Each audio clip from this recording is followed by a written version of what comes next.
ಪಶ್ಚಿಮ ಘಟ್ಟದಲ್ಲಿ ನಿರಂತರವಾಗಿ ಮಳೆ ಆಗ್ತಿದೆ. ಜೊತೆಗೆ ಸ್ಥಳೀಯವಾಗಿ ಯಾದಗಿರಿ ಮತ್ತು ಕಲಬುರಗಿ ಜಿಲ್ಲೆಯಲ್ಲಿ ಸಹಿತ ಭಾರಿ ಪ್ರಮಾಣದಲ್ಲಿ ನಿರಂತರವಾಗಿ ಮಳೆ ಆಗ್ತಿದೆ. ಇದೇ ಕಾರಣಕ್ಕಾಗಿ ಭೀಮಾ ನದಿ ಸಂಪೂರ್ಣವಾಗಿ ತುಂಬಿಕೊಂಡು ಈಗ ಮೈ ತುಂಬಿಕೊಂಡು ಹರಿತಿರುವಂಥದ್ದು. ಸದ್ಯ ಈಗ ಯಾದಗಿರಿ ನಗರದ ಹೊರಭಾಗದಲ್ಲಿರುವಂಥ ಭೀಮಾ ನದಿಯಲ್ಲಿದ್ದೀನಿ. ಈ ಒಂದು ಭೀಮಾ ನದಿಯ ಕೆಲ ದೃಶ್ಯಗಳು ತೋರಿಸುವಂಥ ಪ್ರಯತ್ನ ಕೂಡ ಮಾಡ್ತೀನಿ.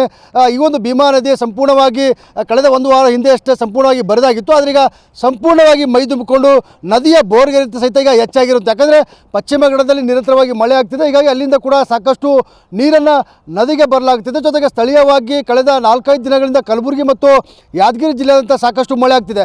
ಕಲಬುರಗಿ ಜಿಲ್ಲೆಯಲ್ಲಿ ಅತಿ ಹೆಚ್ಚು ಮಳೆ ಆದರೆ ಕಾಗಿಣ ನದಿ ಏನಿದೆ ಅದು ಕಾಗಿಣ ನದಿ ನೇರವಾಗಿ ಭೀಮಾ ನದಿಗೆ ಕಲಬುರಗಿ ಜಿಲ್ಲೆಯಲ್ಲಿ ಬಂದು ಸೇರುತ್ತೆ. ಹೀಗಾಗಿ ಆ ಒಂದು ನದಿ ಬಂದು ಸೇರೋದ್ರಿಂದ ಸಾಕಷ್ಟು ಪ್ರಮಾಣದಲ್ಲಿ ಈಗ ಭೀಮಾ ನದಿಯಲ್ಲಿ ನೀರಿನ ಹರಿವು ಕೂಡ ಈಗ ಹೆಚ್ಚಾಗಿರುವಂಥದ್ದು.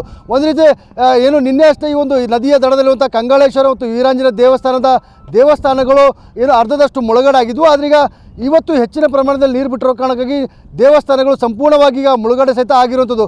ದೇವಸ್ಥಾನದ ಗೋಪುರ ಸಹಿತ ಈಗ ಮುಳುಗಡೆ ಆಗಿದೆ. ನೋಡ್ಬೋದು ದೃಶ್ಯಗಳಲ್ಲಿ ಏನು ನಿನ್ನೆ ಅಷ್ಟೇ 8,000 ಕ್ಯೂಸೆಕ್ ನೀರನ್ನು ನದಿಗೆ ಬಿಡಲಾಗಿತ್ತು. ಆದರೆ ನಿನ್ನೆ ರಾತ್ರಿ ಸಾಕಷ್ಟು ಮಳೆ ಆಗಿದೆ. ಜೊತೆಗೆ ಏನು ಮಹಾರಾಷ್ಟ್ರ ಕಡೆಯಿಂದ ಸಹಿತ ನೀರು ಬರ್ತಿರೋ ಕಾರಣಕ್ಕಾಗಿ ಕಲಬುರಗಿ ಜಿಲ್ಲೆ ಸೊನ್ನಾ ಬ್ಯಾರೇಜಿಂದ ಭೀಮಾ ನದಿಗೆ ಸುಮಾರು 65,000 ಕ್ಯೂಸೆಕ್ ನೀರನ್ನು ಈಗ ನದಿಗೆ ಹರಿಬಿಡಲಾಗ್ತಿದೆ. ಈಗ ಸದ್ಯ 65,000 ಕ್ಯೂಸೆಕ್ ನೀರು ಬಿಟ್ಟಿರೋ ಕಾರಣಕ್ಕಾಗಿ ಅಪಾರ ಪ್ರಮಾಣದ ನೀರು ನದಿಗೆ ಹರಿತದೆ.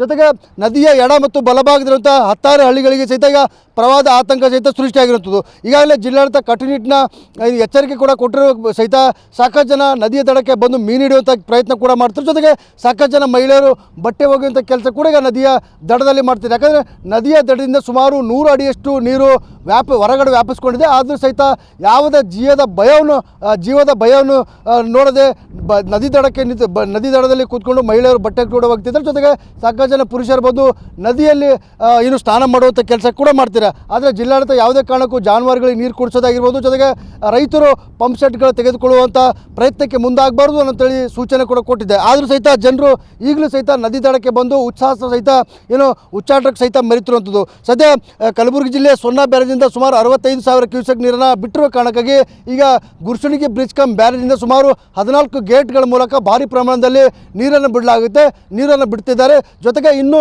ಮುಂದಿನ ದಿನಗಳಲ್ಲಿ 1ರಿಂದ 1.5 ಲಕ್ಷ ಕ್ಯೂಸೆಕ್ ನೀರನ್ನು ಬಿಟ್ಟರೆ ಏನು ವಡಗೇರಾ ತಾಲೂಕಿನ ಆಗಿರ್ಬೋದು, ಜೊತೆಗೆ ಯಾದಗಿರಿ ತಾಲೂಕಿನ 10 ಹಳ್ಳಿಯ ಗ್ರಾಮಸ್ಥರಿಗೆ ಏನು ಜಲದಿಗ್ಬಂಧನ ಸಹಿತ ಉಂಟಾಗುವ ಸಾಧ್ಯತೆ, ಜೊತೆಗೆ ಸಾಕಷ್ಟು ಜಮೀನುಗಳಿಗೆ ನೀರನ್ನು ಆವರಿಸಿಕೊಳ್ಳುತ್ತೆ. ಜೊತೆಗೆ ಮನೆಗಳಿಗೆ ಸಹಿತ ನೀರು ನುಗ್ಗುವಂಥ ಆತಂಕ ಸಹಿತ ಶುರುವಾಗಿರುತ್ತದೆ.